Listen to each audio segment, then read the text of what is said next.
Have you ever felt like you're too old to make friends and everyone else already has their people, their group chats, their plans, and you're not quite sure how to find yours? If that's you, you're in the right place. Welcome back to Too Much Apparently, a podcast for deep feeling, overthinking, emotionally overloaded humans who've been told they're too much, apparently. We're Alice and Carly, two deep feeling therapists figuring out how to live in a world that often feels like a lot. This isn't therapy or advice, just honest, messy, human conversations about life, healing, and our own brains. Before we get into it, just a reminder, Carly and I are speaking at the Prosper in Private Practice Virtual Summit later this month. It's a free online event running 21st to the 26th of June for therapists and counsellors. Over 25 speakers across the week, talks you can watch in your own time, and a live closing panel. If you're a therapist or counsellor or just love us and want to see what we get up to in our day jobs, registration is completely free. Find the link in our show notes. We genuinely love to see some muchlings there. And if you want more of the conversation, we're building a little community over on Substack with journal prompts, community chats, live event updates, and fellow muchlings to connect with. Just search Too Much Apparently on Substack. So let's get into it. I think loads of people talk about how hard it is to make friends as an adult. Yes. Yeah, they really do. Which kind of makes me think, if so many people are finding it hard and so many people want the same thing, why is it still so hard? Right. Yeah. Does that make sense? Yeah, if so many people want to make friends, that's people to make friends with. So yeah, like in my head, I've got an image of loads of people just walking out of their house with like a little placard that says, I want friends. I'm looking for a friend, inquire within. Yeah. Yeah. Well, I do think a lot of people, even that have friendships, sometimes can still be lonely within those friendships. Sometimes people might have friends that they love to spend time with, but maybe don't quite feel like they're people. Maybe they feel like they've missed out on connecting with people who are similar to them or share similar interests. And then so much has been spoken about how there's such a decline in community. People are more disconnected than ever. Life is just so busy that people don't have the time to dedicate to friendships. And if you're somebody who's okay with surface level, low maintenance friendships, then potentially that's easier. But if you're somebody who's craving something deeper, closer, close-knit friendships, then you need the time, energy, and effort to keep them alive. They're like a plant, right? You've got to water them, you've got to nurture them, or they will wither and die. So it's not just about how do I make friends, but then also how do I invest in said friendships? How do I find the time? How do I keep those friendships alive and do what's necessary to create closeness and connection? So I guess there's a lot influencing it. Yeah. And as you're talking, I guess I'm thinking a lot back to the episode that we did recently on being too loyal. But I guess this episode is specifically focused on the making of friends and doing that maintenance in the beginning to turn one meeting into several meetings. Yeah. Yeah. So I'm imagining that you don't struggle with this. Or would you disagree with that? I would disagree, but I can see maybe why you think that. Okay. Yeah. Yeah. So, I struggle to make friends in the way, I don't really know how else to phrase it, but in the way, like in the normal way to make friends, I guess I want to say. That? I just feel like I've made friends through unconventional ways. So I do have friends that I've made in the conventional way, like we went to university together. A few of my friends are my friends because we met at university. And the rest of my friends, I'm just like trying to think of my friends in my head. The rest of my friends I've met online, which is the part that feels not conventional. It is more so nowadays. Yeah. But it's certainly not all that long ago. People might have found that weird, like an online friend's not a real friend, you know. But I have real online friends that I haven't met in person or have met in person one time. And then I have online friends that I've met loads of times, but we met online. And particularly with being an online therapist, I do have therapist friends who I have met through online methods. But also, that wasn't necessarily easy. So early on, when I was trying to make more connections as an online therapist, I remember we might have even been in the same group, but I remember another therapist saying, yeah, just like message people and say, hey, do you want to meet for a Zoom coffee? And I was like, what? That's terrifying. Like, that's just weird. Absolutely no. How would I even do that? Like, I needed the script, I needed the instructions for how you would even do that. And yet, with practice and sitting with a lot of anxiety, I have messaged quite a lot of people saying, hey, I think you're cool. Want to meet for a coffee online? And yeah, from there, some people I've just really gelled with, and we've put more meetings in place. And then those people have then become friends. So, on the one hand, have I managed to make friends as an adult? Yes. But it feels like not the conventional way to make friends. So, for example, I've seen when you look about how to make friends online as an adult, some of them are like go to classes, start going to yoga classes or exercise classes. And I'm so confused by that because I don't understand how you make friends at a yoga class. Like you go in, you put your mat down, everyone's quiet, it finishes, you roll it up, you leave. How does one make a friend in that situation? And yet, a friend of mine has a really good friend that they met at yoga class. But don't you notice other, I'm going to say women, it's usually women at the yoga classes I've been to, other women chatting to other women. Yeah, but how? There. How does that happen? I don't know how they do it. It's been so long since I've been to a yoga class, but and I was really just so anxious that I literally did just go in. There was one teacher that I absolutely loved that was really kind and chatty with me, and that felt nice. But otherwise, yeah, I would go in, put my mat down, do my poses, roll it up, leave as quickly as I could to stay away from the awkwardness. Yeah, whereas a friend of mine who is more of an extrovert was in the queue to go in and just started talking to the person next to them and then just said, don't suppose you want to grab breakfast after this? And the person went, yeah, sure. And then they just went for breakfast after yoga. And I was like, how does that even happen? I would never dare just say, want to grab breakfast after this to somebody I've just met. It amazes me. What, even now you would, like in my head, you are that kind of person. Your head is wrong. Well, and to go back a bit to what you were saying about the coffee chats, that is why we are friends. The fact that you dared to message me for a coffee chat, I don't know why we call it a coffee chat because I don't drink coffee. But anyway, that is why we are friends. That's how this whole thing started. Not in front of your face. Okay. Yeah. Oh, yeah. Doing it in person is way different to just sending a message into a potential void. Mm. Yeah, significantly different doing that in person, I think. In my body, my response is it feels easier for me to say in person to somebody, oh, do you want to go for breakfast?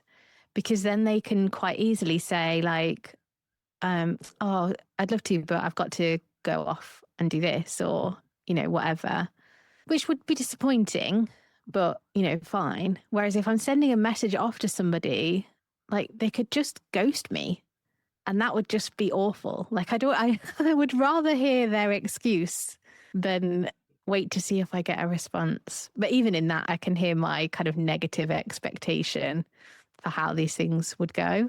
But there are a couple of people that we both know quite well that I keep thinking like, oh, I'll send them a message and see if they want to meet up. And I just can't do it. I'm just too nervous. I'm just too nervous. Yeah, I think it depends on if there is a desired or expected outcome. I think sometimes when I've just asked people if they want to meet online, it's more of they seem nice. It would be cool to maybe connect with them. But equally, I could connect with them and then we not really gel. So it doesn't really feel like there's that much riding on it. And if they ghost me, it's like, well, firstly, maybe they hardly check their Instagram DMs or maybe they forgot about it. Like, fine. But in person, for me, that feels much more risky in terms of, like rejection of self. Yeah. And I think I think for me, if I've worked myself up to the point where I've sent them a message, I really want to meet up with them. Yes. Yeah. Otherwise, I just won't. And also I think part of it now is I actually don't have space to create really more friendships at the moment. I certainly don't have the time to maintain them. But yeah, I don't know. It would be nice to have like more occasional friendship things. I think it's definitely, I don't have a lot of that. So Yeah. yeah. Yeah. And sometimes there are more friendships that I would like to have that maybe meet specific friendship needs that I have. For example, a lot of my friends have children, like married, have children, maybe don't have as much availability or freedom. And for so long, I would love to have a small group of women to go on trips with. I'd love that. And there isn't really anyone that is able to do that. Very, very occasionally, like it's happened, but I would love to have an annual girly trip with a small group of people. That would just give me so much joy thinking about. So sometimes I feel like I'm still searching for friendships where I can have certain things that would be just so nice to have that I don't currently have. Mm-hmm. But I would say like I am fulfilled with the number of friends that I have. But it would be nice to be able to, just do more things. Yeah, and like what you said there about you feel fulfilled, and you've certainly got way more friends than I have. But I'm also fulfilled with the friends that I have. Yeah. And that feels really nice. And I think that's something that's really important. I think, it is something that comes up a lot with the people that I work with, kind of lacking in friendship, lacking in confidence in making friends, things like that. I think there can often be this idea that we should have a big group of friends. But actually, I think it's okay to not have. And I've never been a big group of friends person. I've always been really a one best friend kind of person. I have more than one friend now. But yeah, I don't need lots of friends. And I think that's also okay to just have a few friends or just one friend. And that is reflected in research that quality matters more than quantity in terms of how fulfilled people feel in their friendships. Yeah. If you have loads of friends, but none of them are really of any quality. So that's just making me laugh. Poor quality friends. It feels a bit like the manosphere, when they talk about high value man. You've got I poor think I'm quality saying that friends. because that's how it was written in the research. Yeah. Yeah. They're a poor quality. Yes, they're a poor quality friend. They are. Yeah, but I do think that quality, close, connected friendships do seem to matter more. And also, I do have quite a few friends, but the majority of my friends are scattered around the country. In terms of close friends that are like on my doorstep, very, very few. So that matters too, in terms of it's so nice to have a friend who's available at the other end of the phone or a text and things like that. And it can still be just as meaningful. But also, nothing does beat just being able to pop to a friend's house randomly when you've had a rubbish day. But if we bring it back to why it's hard to make friends as an adult, and so then taking it back to childhood, as children, there are just so many opportunities to create connections and friends because the systems that you are in as a child have built in friendship structures within which to make friends. It's part of what you do when you go to nursery and school and college and university, that creating friends is inbuilt into that experience. And don't get me wrong, this isn't an episode that's focusing on difficulties making friends in general. It can still be hard for people to make friends in those environments, but the opportunity to make friends, whether you struggle or not, is there. Whereas it feels like in adult life, you have work and how people feel about colleagues that becomes friends is a whole other thing. And then otherwise, where is there to make friends? I think you're right. I think there is really something about the structure. And again, I think it is the structure of modern life. There is so much focus on productivity that it's easy for community to slip down the list. And I think, social media has made us more connected in some ways, but considerably less connected in others. So I don't have tons of friends on my Facebook. I think I've got like 100 and, oh no, I think I've got 230 or something like that. I don't have 230 odd friends. That's a nonsense. But yeah, and also, so yes, I hear what you're saying. And, there is part of me that's like I did struggle with friendships even as a child. But again, I think like I touched on in the previous episode, there's something about what is modeled to us about friendships. And I think that applies in childhood. But as this episode is specifically about adulthood, I think that the model that we get back then still impacts us now. So you spoke before about, both of your parents are sociable people. They both have friends, whereas my parents don't have big groups of friends. So it's almost outside of what's normal for me. Like what's normal for me is to be quite isolated and have maybe one friend that you see every now and again. Yes. So there is something about what's modeled to us about what's possible. And I suppose, so I wonder about that with your friend who spoke to the woman. Did she have that modeled to her by somebody? Has she Mm. seen, parents or, other people in her life go up to people and do that? Because I do notice other people that are like that. They will just talk, they will just chat, they will just strike up conversation. I went for a hike with my sister the other week, and a group of people just came over to us and started chatting about what we were having for our lunch. It was really Right. strange.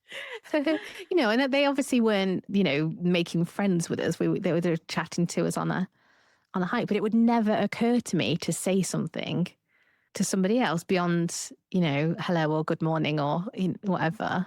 I wouldn't Yeah. strike up a conversation about somebody's lunch. I know exactly Also, I what did you love mean. it. I did love Yeah. it. Yeah. Yeah, some people just chatty, like to anyone and everyone, aren't they? Mhm. And sometimes I'm glad those people exist because sometimes it's quite nice to have had that little interaction. Yeah. And then other times I don't like those people exist when I'm like, oh my God, just leave me alone. I don't want to talk to anybody. Yeah. But you're right. It does depend on what we've been modeled. It depends on our early childhood experiences. And it also depends on what our own definition of friendship even is. But in order to be able to have friends, so I found this in a paper where sociologists suggest that friendship usually needs to have three things. One of those is repeated contact. So you need to see each other enough repeatedly. Proximity. So if you're going to see one another often, you kind of have to be quite close in distance. And the third thing is then the context where people can gradually let their guard down. And I think as adults, it is hard to be in situations organically where that's going to happen. So obviously in school, proximity, they're there 5 days a week next to you. Repeated contact, same thing. And then repeated contact with people again and again and again, where you can over time let your guard down and then friendship and connection can blossom.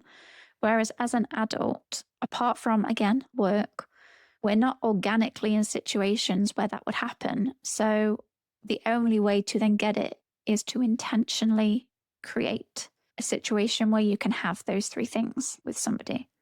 I'm wondering how it was in times gone by. And my head's gone to the Rover's Return and Coronation Street. Of course, yeah. Because what I feel like, so I sometimes watch classic Coronation Street and sometimes I watch current Coronation Street. And I feel like there was much more community around the pub.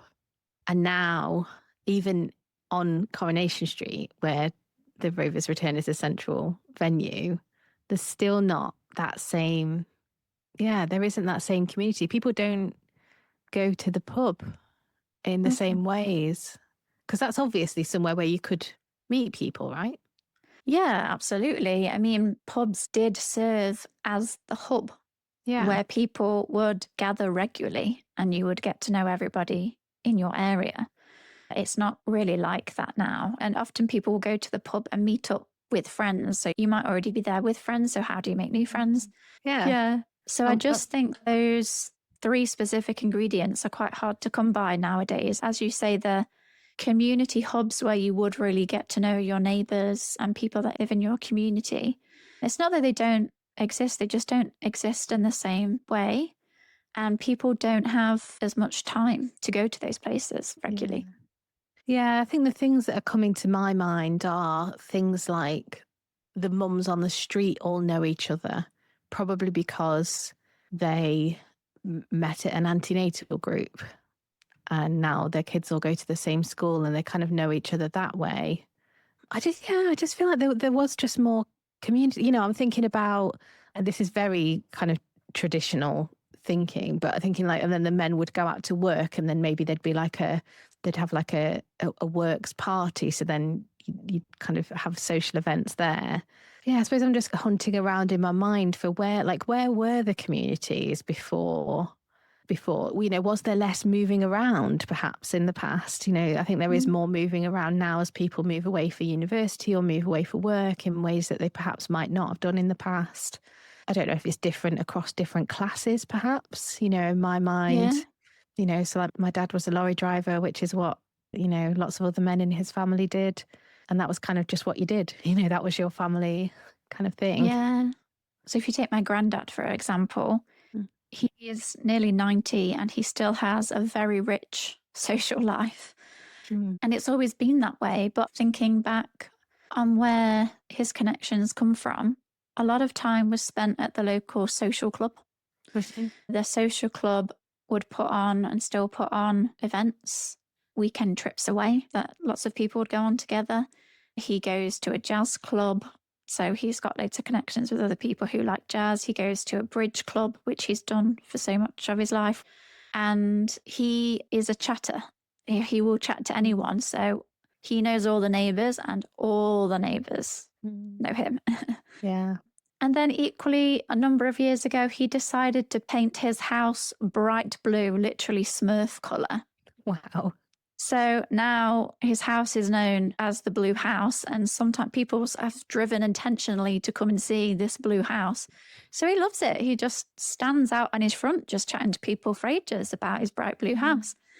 But what I'm both getting at, and I recognise I'm literally drawing from one person's experience here, but I just think there was a greater focus on socialising, having social events, more like village fetes, village events and things like that, where people might get to know one another. So it feels like there was just more community effort to create community. I don't know how else to say that.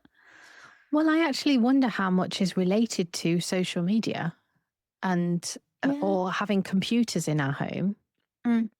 Because, I guess I'm thinking about the hunger to be connected, and that social media gives us this illusion of being connected to people without us ever really building proper relationships with them. There are people online that I feel like I know because I know so much of their lives, but they don't know anything about mine. So it's that parasocial relationship. Yeah. No, I think you're right. Also, naming it the illusion of connection is important because we then feel like we are connected, but of course aren't. And even if we're not fully aware of it or know what to call it, your loneliness can then exist alongside that. But I was also thinking before when you mentioned about antenatal groups, that people I know with children that have been in said groups still talk about how it's great at the beginning, but things fizzle out because people say, hey, shall we meet together? And people's diaries just never align. So, can you do this date? Sorry, I can't do that date. What about this date? Oh, I can't do that one. I can't do that one. People are often talking about, you get people's diaries together and, we found a space available. It's in 8 months' time, on this date. So even if you've managed to find sometimes a space to make connections, it doesn't mean that you can keep the contact going enough for it to become meaningful. Yeah, and I think that's what part of me mentioning that was thinking about, has women working more had an impact on it? Like how did women socializing with other mothers and not having the obligation of work, like how was that part of the web of everything that then goes on? If you're around on the, both the school runs and you're around for play dates and or kids can play out in the street and things like that. There's so much there is now not there if mum is also having to work. And this is not an anti-women in work by any means. I'm a woman who works. I'm a mother who works. But it is then a different picture if children are not out playing on the street because they're in after school club. I suppose kids making friends at after school club as well, but mum is not making friends Or maybe, yeah, I don't know. Yeah. Maybe there's just different. Maybe mum's making friends at work instead of friends with the mothers on the street. Or yeah, I don't know. I just like it must be part of the picture, I think. But I do think the Yeah. internet and having computers at home is a significant contributor to it. I think work is important and work is probably an important factor, but not just because of work. So I know this isn't what you were saying, but women were still very busy when they didn't work. However, women now work, and yet research shows, and they still do the majority of the domestic labour and childcare. Yeah. So it's not just that one busyness was switched for another business, it's that women are busy and then still are doing that on top. Yeah. So perhaps that is why it is harder. It's that they're even more busier because of now having to fulfill multiple roles. So, yeah, they are working, and then kids maybe an after school club, and then all the domestic stuff afterwards. How are you supposed to maintain friendships? Yeah. Yeah. I think, like I said at the beginning, it just confuses me that there are so many people that want to make friends and yet not the mechanisms really to make friends. I think I am starting to notice more like social clubs popping up. So someone's just put one up for the town that I live in for women who work to be able to socialize together. Oh, great. Well, yeah, and also I think I have a like, oh no, what's that about? And I think I don't know if it's because it feels a bit like speed dating, Right, going yeah. to make friends. Just something a bit of, I don't know, it's just something feels a bit artificial about it, which is odd because, I mean, I met my husband on an online dating website and I wasn't like, oh, I'm on here because I want to be like, yeah, that's why I'm on here because I want to I want to meet someone. So I'm not quite sure why I have that. Yeah, I know exactly what you mean, because it is a bit artificial because it's not the organic way that you can make Yeah. friends. As we've spoken about, it has to be intentional, which has just totally reminded me, and I don't know how I'm only just mentioning it. It reminded me of the time that I joined Bumble. Oh So yeah. there's an app called Bumble, and you can switch it for dating or you can switch it for friendship finding. But it's exactly the same as dating apps where you swipe, but for friendships. And I was on there for a time, made some connections, I met up with a few women, and sometimes those kind of fizzled out. But then I also became connected with someone who'd been on there for a while and had created a group of other local people that they'd found on there. So I got invited to join this group of people. And so I started to hang out with them sometimes. And I really enjoyed it when we did activities. Like one of the first things we did was wreath making together that someone hosted at their house. And that was a lot of fun. So I enjoyed having a group of women to do fun activities with. But when it came to just the socializing aspect, I was just quite different. And I just knew that they weren't my people. So I could enjoy being around them, doing fun exercises and stuff like that. But I could just tell that they weren't quite my people. And so eventually I just kind of dropped off. But even just doing that, like that's an active way to make friends. It took a lot of effort, a lot of energy to be able to engage, just exactly as it does with dating apps, swiping, matching with people, having conversation, meeting up. Are you my person? Are you not my person? There's a lot to it. So I think even when we get proactive and we really think, right, I'm going to do something about this and I'm going to make friends, it's difficult because I guess what that experience taught me is you can be proactive and find friends. I found a very nice group of people to hang out with, and we did quite a lot of stuff. And that wasn't all that difficult, really. But finding your people, the people who you think you could be friends with for life, who share similar values and outlooks on life or are interested in similar things, I feel like that comes back to kind of dating, really. It feels like needle in a haystack. Yeah, which is so where I go to with that is like my people are therapists. Right, yeah. I think I've realised this too. Yeah. Yeah. I don't know if there's something about like the kind of work we do or the level of like personal development that we have to do to be able to do this work well. Yeah, it's just really important for me to have friends who are reflective and open to thinking about themselves and growing and things like that. Yeah. I think you're just more likely to find that in a therapist. Yeah. Yeah. It feels tricky. Because, I'm thinking about like old friends and they're not therapists, but also I've drifted apart from them. Yeah. Well, no, hang on a second, because I did join a book club when I moved up here. And I've been to a separate book event with one woman, and we met up for a drink once, kind of separate from book club. And that was really nice. And she's not a therapist. Mm. So, okay. No, I don't need my friends to be therapists. I think it's more that therapists may embody some of the things and qualities that we like. I just think it's more likely to come across that. But I also have friends that aren't therapists who are great friends. Yeah. But I get what you're saying.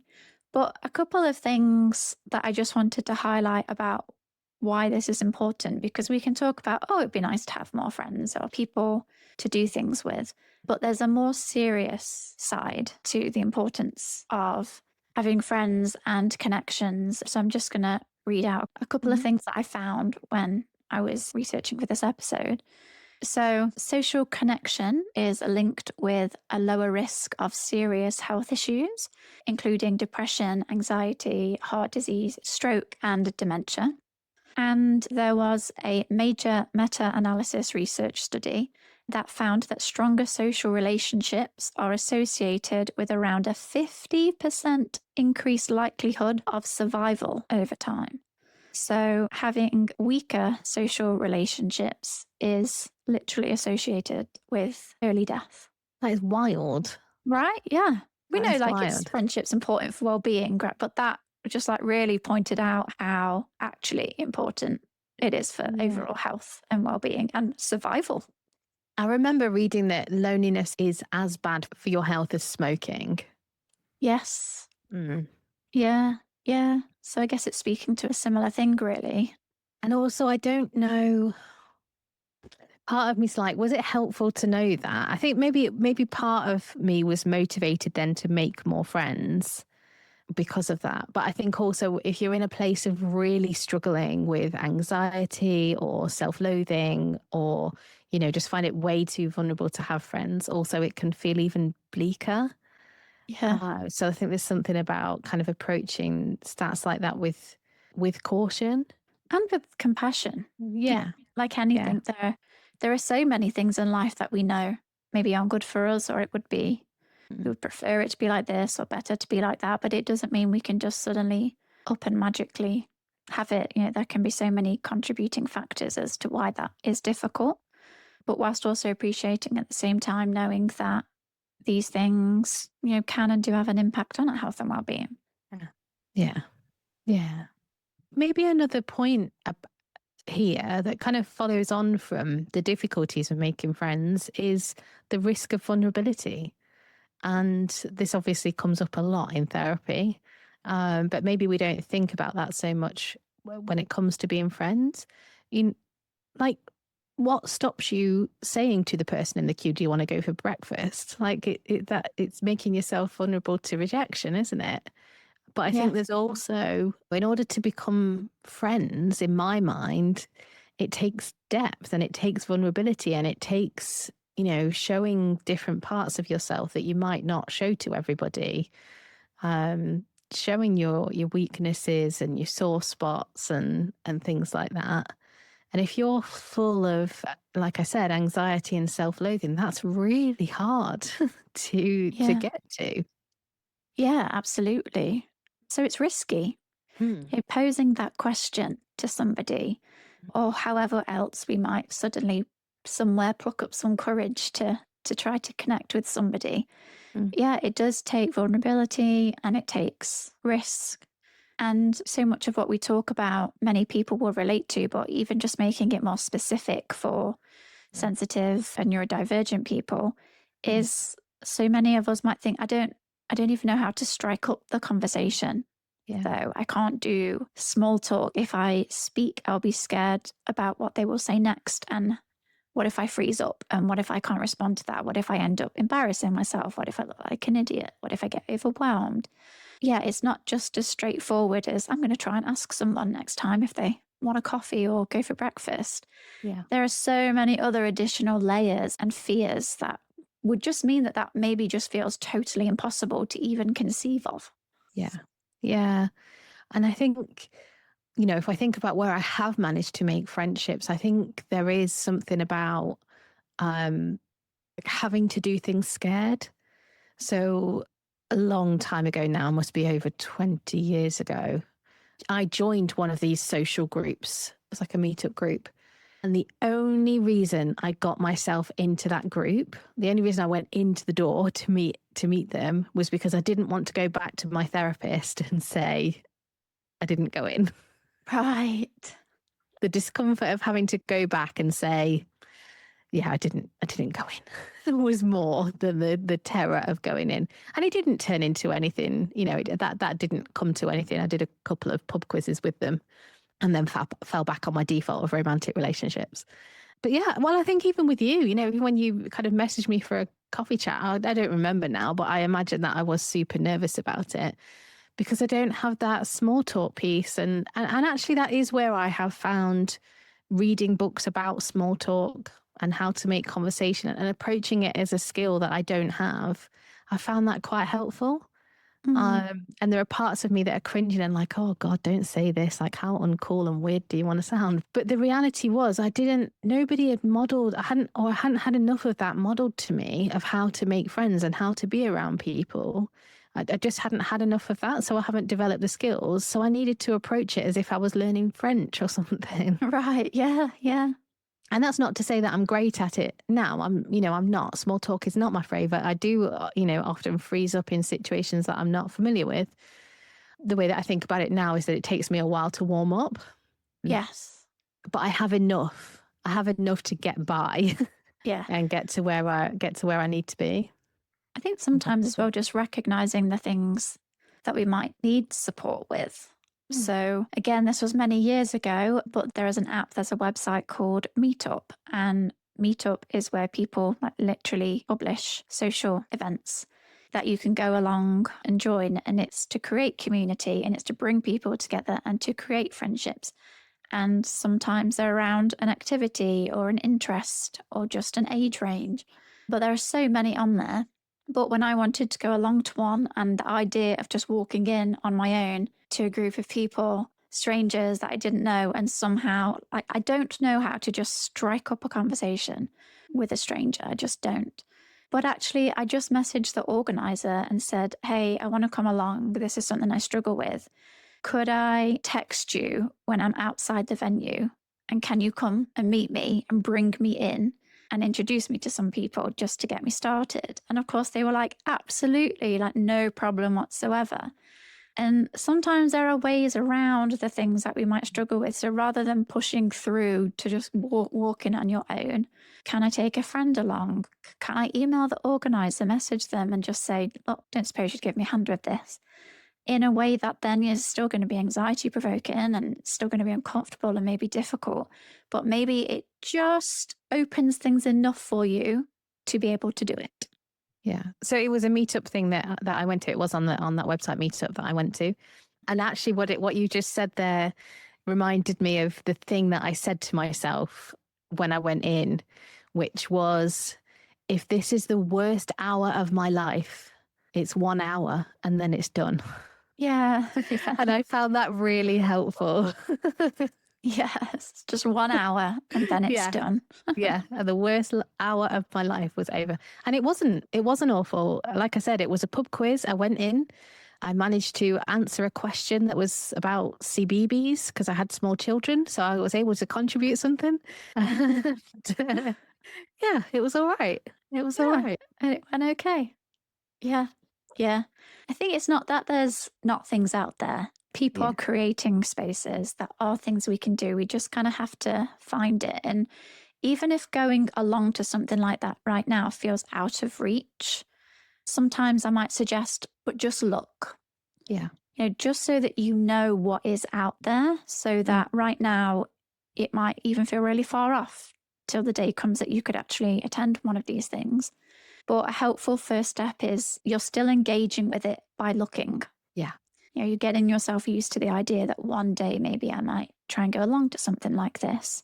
So find out what things do sound up your street or a group around something that you're interested in, and then just keep a note of it somewhere. Yeah. Yeah. It's a really good idea. Oh, I feel like this is maybe my like autistic part speaking, but I really wish people could just apply for friendship like you would a job. Yeah. Apply to be my friend. Send me your friendship resume. Tell me all about you, what your interests are, what your values are, how you see the world. And actually, if our friendship CVs align, it's like, woohoo, you're a match. Is Wouldn't that not be what good? Bumble was? Is that No, it's how far do you too say? limited for Okay. that. What, No. as in it would need more people on it to make it work? Or how do you mean? No, it would need a whole application process and like algorithm to match people, I Right. Okay. suppose. Yeah. Yeah. Okay. Yeah, now it's more area, how much of a drinker you are. Do you smoke? Do you take drugs? Yeah. Do you Sure. do this, do that, age, gender, Yeah. those kinds of things? So, no, it would have to be a pretty savvy questionnaire and associated algorithm, I think, to match people up. But hey, last episode was talking about ideas. Another idea right here. Someone invent that app, please. That would be good. That would make things a lot simpler, wouldn't it? Yeah. But then I don't know. I wonder if there's something about the awkwardness. This is like completely off the cuff, but is there something about constantly trying to avoid uncomfortable feelings that is keeping us stuck in different ways? Yeah, like, of course. Is there something about leaning into the discomfort of doing things to get used to doing uncomfortable things that would be helpful across the board and not specifically about friendships? Well, that's where I think mindset can be helpful. So you said that it felt weird going to an event with the idea of, I'm coming here to make friends. Yeah. Whereas if our mindset is, I'm coming here to challenge myself because this is something I feel uncomfortable with, then whether or not you connect or make friends, not that it's irrelevant, you still have feelings about it, but that's not the goal. The goal is just going. Yeah. If we go with the goal of, I must connect with someone and leave with a new friend, like, oof, that's pushing the bar very high there. Yes. But if the goal is, I go and I'm there for an hour and then I leave, and you do that, victory. Yeah. Yeah, that's a good way of looking at it. So yeah, on the back of what you just said, perhaps that's another way to engage with this. It's a bit like if we were to start dating, saying my goal is to find the one. Like, probably in for a world of disappointment there. Whereas if we go into it saying, okay, well, I would like to find someone, but let's meet different people. You may be more likely to have more of an enjoyable time. And perhaps it's similar with friends. It's okay to want to make new friends. But if your goal is exploration, experimentation, getting curious, stretching your comfort zone, then I think you're going to have a better time. Yeah. Yeah. Yeah. It's a really good way of looking at it. This makes me just want to come back a bit to our Substack, because even though it's another online space and we know that online connections can also create disconnection and loneliness, but I'm really passionate about trying to, my fantasy in my head, my vision is that one day there's enough people and enough people engaged that we can actually have in-person events where we can meet other people who are more likely to be similar to us, and actually where more connections can actually in-person connections can be made. So if you're listening to this and that is something that you do want, then do come along and join us, because hopefully we can create it into something really cool. Do you know what we need now? We need little badges like this, right? Yeah. We need a little too much apparently badge, and then people can wear it. And then if you see someone else in the wild with a too much apparently badge, then you can just make friends with them. Oh my gosh. Yeah, that's such a good idea. Look who's an ideas person. That's 2 ideas I've had. That's enough for today. If you've ever felt like you're too old to make friends, like you've hovered over sending a message, wondered if asking someone for coffee is weird, or convinced yourself everyone else already has their people sorted, maybe that's not a sign you need to try harder or become more outgoing. Maybe it's a sign that adult friendship just works differently, and that you're looking for something deeper, more intentional, and more aligned. Next time, we're diving into Too Afraid to Let Myself Matter, the unhelpful habit of putting everybody else first, saying you're fine when you're not, and shrinking your needs so you're never a burden. Plus, why so many sensitive people learn to abandon themselves to keep the peace. And one more reminder before we go. If you're a therapist or counsellor, do come and find us at the Prosper in Private Practice Virtual Summit from the 21st to the 26th of June. It's free to register. There are over 25 speakers and you can watch the talks in your own time. Find the link in our show notes. We'd love to see you there. Before we go, we'd love you to come and join our Substack community, Too Much Apparently. It's a little community space for fellow Muchlings where we share journal prompts for every episode, host community chats, and share early updates on new episodes and live events. If you'd like to stay connected between episodes, just search Too Much Apparently on Substack or click the link in the show notes. And if this episode made you feel a bit less alone, subscribe, rate the podcast, and follow at Too Much Apparently on Instagram and TikTok. Those small clicks help other sensitive humans find us. But for now, we'll leave you with this. What kind of friendship are you actually longing for? And what might it look like to take one small, imperfect step towards it?